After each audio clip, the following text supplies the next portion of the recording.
Hey guys, hope you had a great Christmas holiday, Hanukkah, well, whatever denominational holiday you celebrate.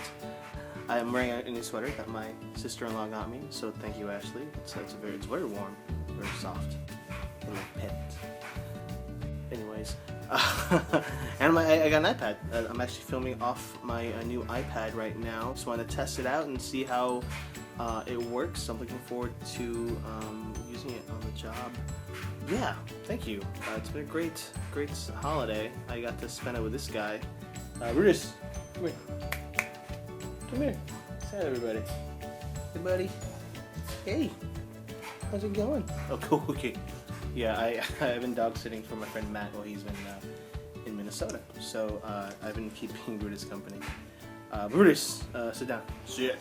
Sit. Good boy. Don't lick me. Not now. Not in front of the people. Oh, okay. All right. Oh, that's my boy. Oh, yeah. Oh, look at the puppy dog eyes. But anyways, New Year's Eve is coming up, or the holidays in general. Just usually a lot of couples take that next step, and there are a lot of engagements that ensue during the holidays. I knew a lot of my friends are having babies, a lot of baby announcements. So congratulations to all of you who are expecting this year, including my cousin who's gonna have another kid. So great. But also engagements are rampant in this time of year. So I thought I could make a video, I guess, before all the hectic wedding planning starts and all the weddings begin for me. I thought maybe I can give you my suggestions on little tips for your wedding, so it can help you plan it. So here we go. Sorry, I need my coffee. I'm gonna take a minute. Oh, it's good. Sorry, let me just. It's really good coffee. Oh yeah. Coffee. So where should we start first? Very good. Let's start with the first dance. It's one of the easiest songs for couples to really figure out, or at least the bride to figure out. For several reasons. Music is so mnemonic to people that it has, at least for me, it has a very special resonance. So I know when I hear certain songs, I can go back to a certain moment, and that's how it should be. A lot of couples can have a special song they had, you know, and some don't. And there are occasions where couples do ask me, what song should we pick for our first dance, and that's a tough question, because I don't like to, when I plan my events with my brides and grooms, I don't just like to feed them what's popular. I really want to dig in their head and make sure that they pick songs that represent them, represent how they feel, and you know, take them back for that matter. So when someone that does ask me, like, what song should be our first dance, that's a lot of pressure on me to be the one to decide that. And I will do everything I can and suggest songs, but in the end, I really would prefer if it's a song that resonates with you. And which brings me to our list of Katar's guide to find the perfect first dance song. And these are just suggestions that you can research from now until the day of your wedding. So you kind of have an idea of what to look out for, or things to do that may help find the perfect song, you know? So here's my top list. I don't know how much I'm going to do. I'm just going to see how it goes. I'm just going to list. So here goes. Let's start. Number 1. I always tell my brides and grooms that when they ask me about my love of music, I was always the kid that made mixtapes off the radios for the girls, and they'd all be like Boys to Men and like maybe some Babyface, you know, or later in my teens when I did the more indie thing, you know, and I'd have some Copeland, maybe some Coldplay and the Smiths, you know, and like I always liked making mixtapes for girls, and I still like making mixtapes as gifts. So first first suggestion: make each other mixtapes. Make some mixtapes, or a playlist on your iPad or iPod. You know, just start listing songs that maybe makes you think of that person, makes you remind you of them. You know, because I don't know, like I said earlier, music is very mnemonic, and especially when you are in love, music is great because let's face it, a majority of songs have to do with love or desire, and that's a huge factor in music in general. So being able to make a list of songs that describe how you feel about a girl or boy, that's key. So I encourage people to please make mixtapes for your loved ones and listen to them. You know, on those days in bed, just talking, put it in the background, or you know, maybe less TV, more TV. Some shows have great soundtracks too, but like you really want to key in on a special moment when a song's playing. Story. When I was younger, I was dating a girl, and I remember being really tired from the date, and it was a double date. We were in a car with another couple, and I was lying in the car on her lap, and she was stroking my hair, and I remember vaguely in the background the song was playing. It was In the Heights, which you probably don't remember, was a really bad show in the 90s by a band. And the song was How Do You Talk to an Angel? How do you talk to an angel? It's an old 90s song, and when I remember about that night at the beach, to me that song will always remind me of that quiet moment in the car where I was resting on her and she just stroked my hair. So music mnemonic, you know, like don't ever forget the music playing in the background. You know, really enjoy it. Shazam it. Use your Shazam on your phone, or you know, don't forget the background to your special moments. So that's rule number 1. Make some mixtapes. Number 2. When was the last time you took your girlfriend, fiance, dancing? Where are there places to dance besides bars with, you know, don't be afraid to dance to your girlfriend or wife. I mean, or fiance, not wife yet, fiance. Don't be afraid to dance to them in the kitchen. You know, maybe some Sinatra's playing, or some Harry Connick Jr.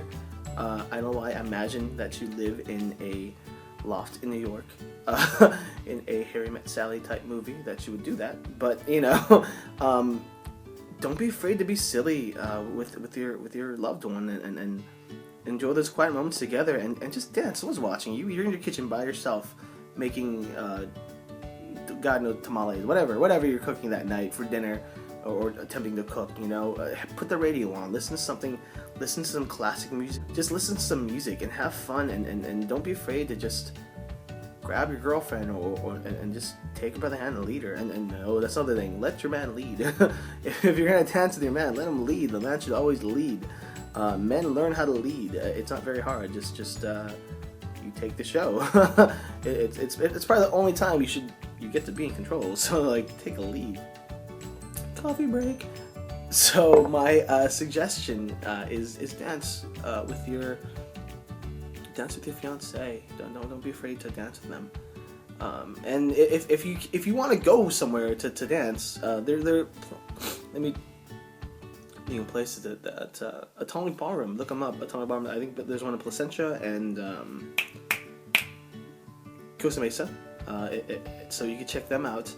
They have evenings of dancing, and they actually teach you ballroom, basic ballroom, like kind of complimentary. If you do like a kind of roundabout, you switch partners and you learn basic kind of like spinning and stuff. That's really fun. It's another activity that you can do without, you know, the movie and dinner, and it's physical, something you can move around to. So I suggest checking out their nights. Google it, check it out online.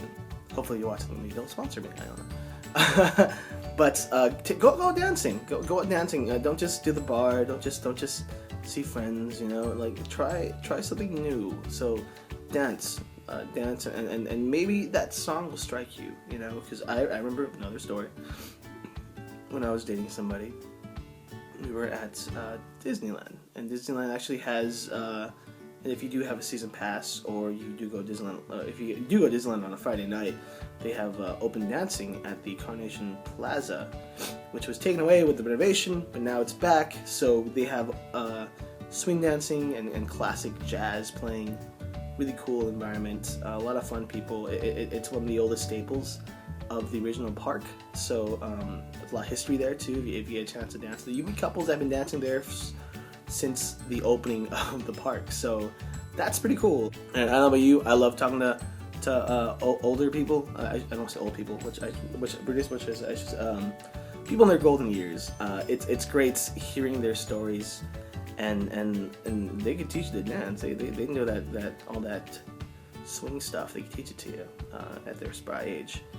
So go out dancing. Don't be afraid to dance, because I'm not saying you should choreograph a big dance number, but you should basically still learn how to do a box step or a waltz. It's side to side. It's not hard at all. Then you add a twirl. It's easy. I'm not just saying that from somebody who's done musical theater. And if you could move side to side and step to a 2-beat, you can dance with your fiance or girlfriend. So I know many guys are very afraid of that. Women too. I've had brides who've asked me, like, I don't want to dance very long. So I've taught some brides just basic, 2 steps. And don't be afraid of your first dance. Don't be afraid to just enjoy the song, because it's your moment. It's your first dance, and you just got married, and you should definitely enjoy your dance, because it's the first and only one you're gonna get. You're not gonna get to the first dance as husband and wife. It's special, so it should say special. Number 3, on my phone, on iPhone, I know Droid has it too, but there's an app called Shazam, or any kind of music reading app that you can find on your phone. Very handy. So if by chance you're in a supermarket and you hear the most beautiful song, Shazam it, and play it to your fiance. Like, I love this song. I totally thought about you as I was picking for oranges. and find that song and talk about it. Talk about music. Have fun talking about music, even if you have the worst taste. Even if you have opposite, one guy's Guns N' Roses, one guy's Britney Spears, one guy, one girl, or guy, it's whatever.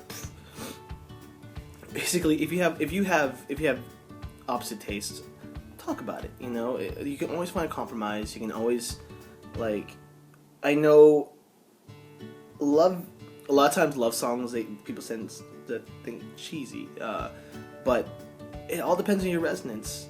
I know last year a very popular song was 1,000 Years. I played that a lot last year, and a lot of times brides are like, I don't want to do that song because my friend Courtney had it for her wedding.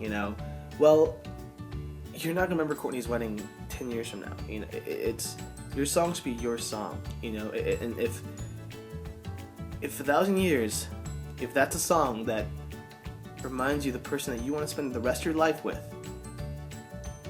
use that as your song. Don't be afraid to own it, because it's your song. For that one night, that one moment, it's your song.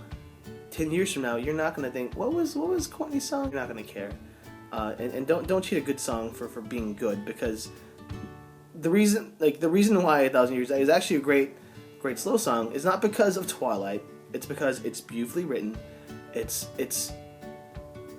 beautiful voice by Christina Perri too. So it's not the Twilight factor. The Twilight factor is such a very small. They just found a great song for their the only one great scene in that movie, because it's all. Let's face it, that franchise is awful. I tried to watch one scene from Eclipse, and it was awful. I'm sorry if you're a Twilight fan, but I'm just pointing because it's that bad. I'm not gonna talk about it. Nope, not gonna talk about it. Bad. Done. Sorry. I'm not gonna talk about it. Number 4. So we all have a favorite radio station or a favorite playlist we have in our iPad or iPhone or iPod. I'm sorry, iPod. we all have a preference to music. Don't be afraid to go outside your boundaries. So my number 4 advice would be to scan the radio. Just try being random, because sometimes you find the most beautiful things randomly, just like love, you know. So finding the right song on the radio is like finding the right person. Eventually, you're gonna find a song that you're gonna want to sing along to. That's how I see it. It's quite poetic. But my suggestion: scan the radio. Try some new music. Just be open to listening to new things, and you might find the perfect song for you and your fiance. Because maybe you will find the rare song that no one's used. You know, as long as, like I said, as long as it has resonance with you, as long as it reminds you of a special moment, as long as it reminds you of that special person. That's the most important factor. You know, the first dance. That's what the first dance is. That's it. It's your theme. It's the. If they make the soundtrack of your movie, that's the song that they'll have the artist singing on the radio. That's the Celine Dion Titanic song. You know, that's the song that Peabo Bryson's singing for your Disney movie. And kudos if you remember Peabo Bryson, because he is awesome. That is an old reference. I'm drinking coffee to think of something to say. And I joked. Number 5. You guys are gonna hate this, but enjoy those romantic comedies. They have a lot of cute songs that are great wedding music, you know, or just delve into some classic romantic comedies. And at some point, for guys being dragged to these, you start enjoying them. I know I have, you know, I have quite the love for John Cusack movies and John Hughes. I'm a big 80s movie fan, and those movies I feel have great soundtracks. But maybe you'll find a movie that kind of embodies your relationship too, and you can find the soundtrack to be just as accompanying to your relationship. So watch lots of movies, have fun hearing the great music from these great movies. I know a girl I dated. When I think of our iconic song that we had, it would probably be it was Serendipity. Not many people watch that movie. I like the movie. I mean, I enjoy it because I'm a big Cusack fan, and it's a lot to take in, because it's like, oh, fate and all this stuff. It's a Christmas kind of movie, but there's one song performed by Evan and Jaron called "The Distance," and I don't know. When I heard that song, it really reminded me of her, you know, because the song is like about being away from somebody, and when you do see them, it's like a homecoming, you know, like they're home to me, because wherever they are is where she is where I wanted to be, and I couldn't take the distance, and that's, to me, that probably would have been our first dance.